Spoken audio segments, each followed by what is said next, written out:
Jade speaking. You know the drill. Get to the nearest safe house and wait until dawn. Good night, and good luck.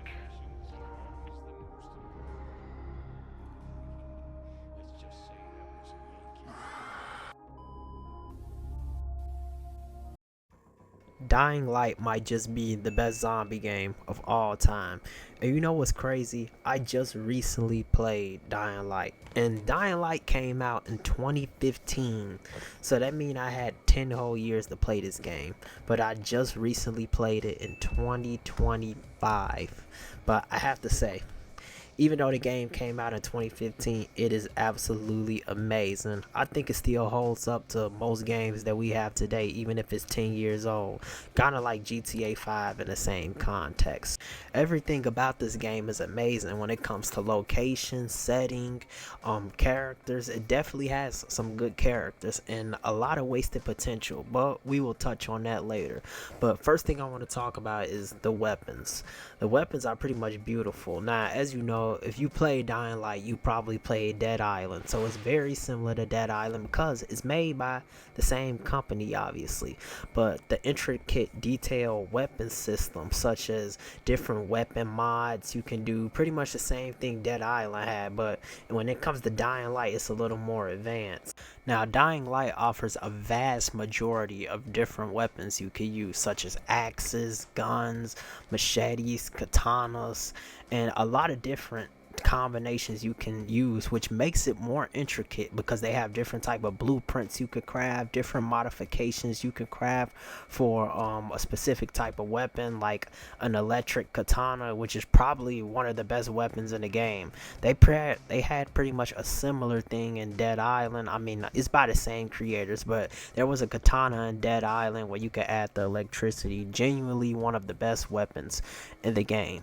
But back to the point, it adds more detail just to have a vast majority of weapons to pick from. And the guns, you might have a complaint about the guns, if anybody has ever complained about the guns in Dying Light, cause they are pretty OP. You could just one shot enemies with a gun even on the hardest difficulty. Like when I played through the game on first playthrough, I played on a hard difficulty. I was just shredding through enemies once I got the gun. Pretty much Rise's men, they were light work because you could just headshot them with a gun and boom. I thought it would be more challenging, but that somewhat makes guns more realistic in this game, because realistically, who was going to survive a shot to the head? So one thing about the guns, I think they're powerful, but I really don't think they mess up the game, because then again, you just don't have to use them. But one thing I want to compare is the Dying Light guns to the Dead Island guns. Now, guns in Dead Island, they didn't really feel like as powerful as they are in Dying Light. Like, they just felt like super trash, like they didn't do enough damage. And for some reason in Dead Island, I would rather want to use a melee weapon than a gun, because that's how bad the guns felt in Dead Island. Now in Dying Light, I have to stop myself from using a gun. That's how perfectly executed the guns were done in Dying Light compared to Dead Island. But then again, Dying Light is the successor to Dead Island, so of course it would be better. But why do people keep coming back to this game? What makes Dying Light one of the best zombie games of all time, if not the best zombie game of all time? And it really has a lot of great replayability. Like, after I finished this game in the first playthrough, I wanted to come back and play it more, even though I already knew the story and what was going to happen. I had this drive for some reason to play it again, and then maybe play it again. I think the main thing that sold this game was the gameplay, obviously. The introduction of parkour. Now, at the time, I had seen no other zombie game have some type of parkour. And parkour is what you would probably be realistically doing in a zombie apocalypse. You got to get from point A to point A to B. You're not going to have a ton of vehicles and stuff all the time. So I think it's pretty realistic. But the introduction of parkour is what I've seen that was like different from other zombie games, like its competitors, like Dead Rising, Dead Island, The Last of Us, and its other competitors. Like, think about it like this. Usually in other zombie games, it's some type of system. You usually might have a vehicle, like I'm talking about traveling, like getting from point A to point B. Usually in other zombie games, it's things like maybe you just walk there, maybe you just run there, or you have to create some type of vehicle. I mean, parkour usually isn't just a main mechanic in most zombie games. It's some type of thing to get from point A to point B. And that's mostly vehicles. Like Dead Island had vehicles. The Last of Us was just mainly on foot, but the game was more set to story than open world, so we can't shame Last of Us for that. But the parkour was just so unique. Jumping on top of buildings, it was like a thrill for some reason. It was fun, and that's why a lot of people love Dying Light, because it was so different from just the ordinary zombie game that we kept getting. But just jumping from buildings to windows was honestly more enjoyable than just maybe traveling in a car or something. And obviously the following of Dying Light implemented the car mechanic, but you still had the parkour mechanic there too. Another good thing I liked about this game is the difficulty, the day and night cycle. Now the day and night cycle was similar to like how in Minecraft, you know, it's more easier in the day and then it gets dangerous at night. But I really like the fear that this game puts into you when you first played it. Like, it was legit like a horror game. The ambient screams, especially at night, how they hyped up night to be so dangerous because of the volatiles. And I think that day and night cycle also adds to why this game is a masterpiece, because it made so many people scared. People won't ever forget that moment or the fear being put into them when you got that mission where you were being chased by the volatiles and it got more toward night and you got more nervous as it got darker. People are just never gonna forget that moment. I'm definitely not gonna forget that moment.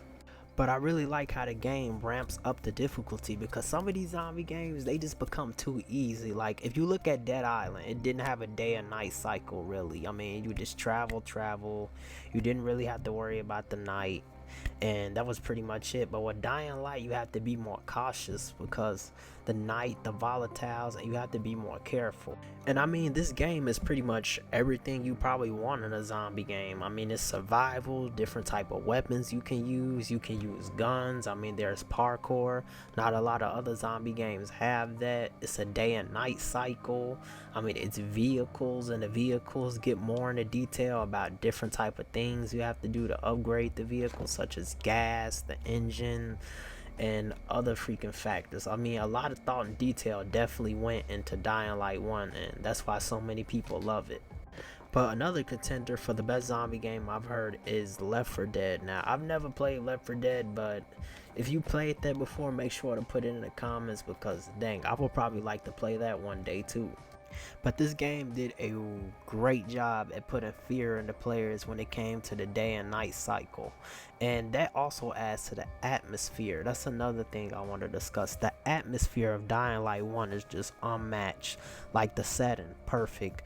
In a destroyed city, the quarantine zone, that's completely surrounded in zombies, and the ambience adds to that. Just to hear the sounds of the screeching zombies in the distance, the fires. I mean, just looking into the horizon of Haran and you see all the skyscrapers on fire, and I remember at night you can see all the buildings lit, and this makes you think, are the people over there, are there zombies? Is it just this part of the city that is infected? Because when you look out into that horizon at night and you see the buildings all lit up, like it's just normal over there, but then on this side it's completely pitch black and there's zombies all over the place. This makes you think and appreciate the game's setting more. And now I want to get into Dying Light's story. Now, Dying Light isn't really known for its amazing story. It's mainly known for the gameplay and how fun it is, basically. But one thing I've heard about Dying Light is the story is not as great, and I could agree with that. I mean, the story definitely has some flaws, but I think Rise was a great villain. A lot of people compare him to Voss from Far Cry 3, but Dying Light is also similar to Far Cry if you think about it. It's kind of like Far Cry with zombies, but if Far Cry had more parkour than it did in Far Cry 3 or whatever. But that's what makes me think about it. But the villain Rise, a lot of people compare him with Voss from Far Cry 3, but I do think he's a great villain, and how he was kind of right in the end saying the GRE would destroy the world, and they basically did. So in the end, he was pretty much right. You know, I like that about him. Even though we didn't see Rise a lot, I mean, he was in the game, but if he had a ton more screen time, maybe he could have been a way better villain. Another thing, the characters. I feel like this game did not have a lot of memorable characters. My favorite character from this game is probably Jade, but the only characters I can really remember from Dying Light is Jade, Raheem, and Rias. I feel like those are the only memorable characters that at least I can remember. You could probably remember way more, but I feel like a lot of these characters were forgettable and didn't have a lot of depth. Like Jade, for example, Jade was a boxing champion. We could see that on the signs and stuff nearby, all out through Haran. I wish they could have maybe expanded more on the lore of her being the Scorpion. And Jade, she has to be, I don't want to do this, but I have to go on a whole rant just about this one character, because she was probably the most interesting character in the game, at least to me. But Jade, of course, she had to die. I mean, you played the game already, but I really think Jade was wasted potential. Like, she could have legit been playable. I think when it came down to the scene where you had the Anderson and they had to pick one survivor, I think the developers could have did this. They could have probably did to where you can pick. They could have probably did two endings. Maybe one where you pick Jade, one where you pick Crane. They could have probably did something like that. And the story would have continued based off the character you picked. But it would have probably been a lot of work to the devs. So, you know, you can only dream. But Jade is a playable character. Would have been fire if they expanded more on her lore of being a boxer. And her design was pretty good. And I don't know, I just felt empty in the game after Jade died. Like, the game just wasn't the same after that. Like, she held up a lot of weight on this game for some reason. But then again, a lot of people want to learn about interesting characters and expand more on their lore. And that's just something Dying Light didn't really do. I also felt like they killed off way too many characters. Like, all the interesting characters, they pretty much killed off. I mean, you only really had Jade, Raheem, and Rise. Those are the only interesting characters in my book that actually held up some weight. Everybody else, just forgettable. Like, what's his name? Brecken. After a mission, Brecken, he was also kind of interesting, but he just disappeared from the story after you went to Old Town. Like, um, what was that about, Techland? But I also want to talk about Crane because he's the protagonist. He's not forgettable, obviously. He's the main character. But Crane, phenomenal voice actor. I believe his voice actor was Roger Clark Smith. Phenomenal voice actor. But Crane, I really like how he was. At first, he was like a double agent. He was the GRE agent, but then he had some development. He started to feel empathy for the people of Haran because I don't know why the GRE just didn't hire somebody with no emotion. I mean, they could have got their job done way quicker, but it's a game. It's a game. But another thing about the motivations and the motivations of Rise. I mean, his pure motivation. I mean, he was just evil for no reason, for some reason. I mean, come on, you gotta give the villain a reason for what they are doing. And he just said chaos is the true order of things. Okay, so like just be evil and cause chaos. Kind of like the Joker, you know, the Prince of Chaos. But I guess just be evil for no freaking reason.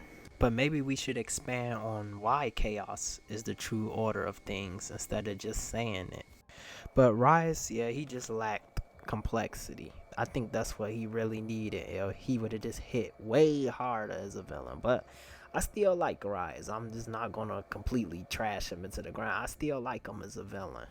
But Dying Light is not entirely upheld just by the story. The game is amazing because of its gameplay, mechanics, day and night cycle, different type of weapons you can use, and the parkour, of course. However, I also really like the theme of human greed in Dying Light. Like, it shows that humanity will almost do anything for profit, even if that means destroying the world.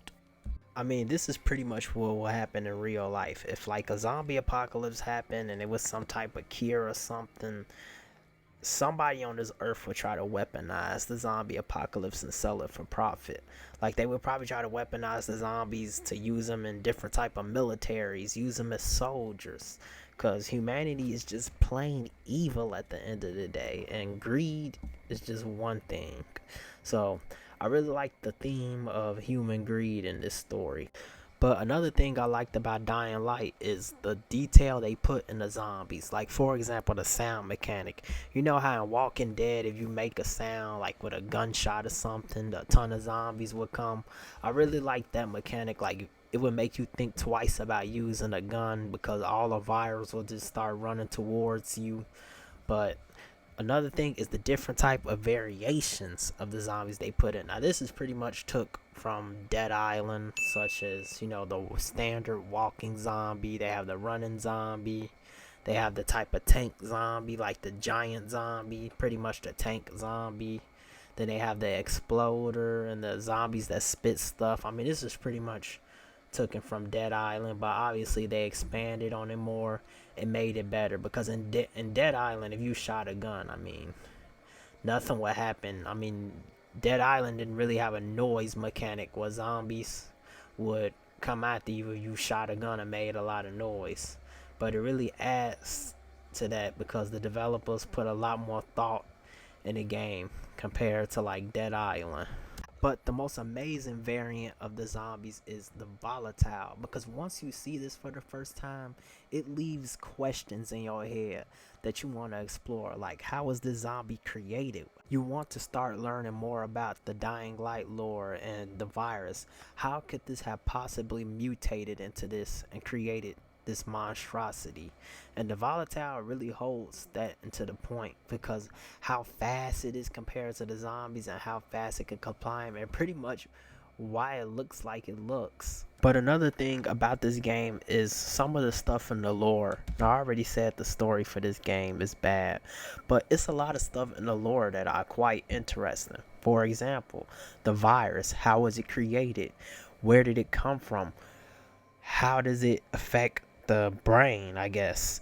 For example, the virals. After the virals in the lore, I think after they recently turned, they still have some type of consciousness or some type of thing, because when you hit them, there's a detail where they say please and no, like it's a human talking, and then they switch back into being a freaking deranged, crazy zombie.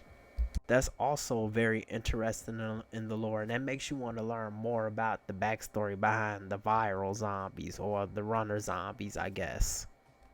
But overall, Dying Light is an amazing game. I think that everybody should play. Even though the story is alright, the gameplay, the atmosphere, the mechanics, and the weapons in this game all hold up. And that's what makes Dying Light nearly a masterpiece. This is one of the perfect zombie games, I would say. I mean, if you haven't played this game yet and you're a zombie fan, I mean, what are you doing? But the characters and the wasted potentials and stuff, I mean, I feel like that's something I just have to talk about. I do think the story could have been better if they expanded more on the characters and the lore, especially Jade and Riot, because they were very interesting characters.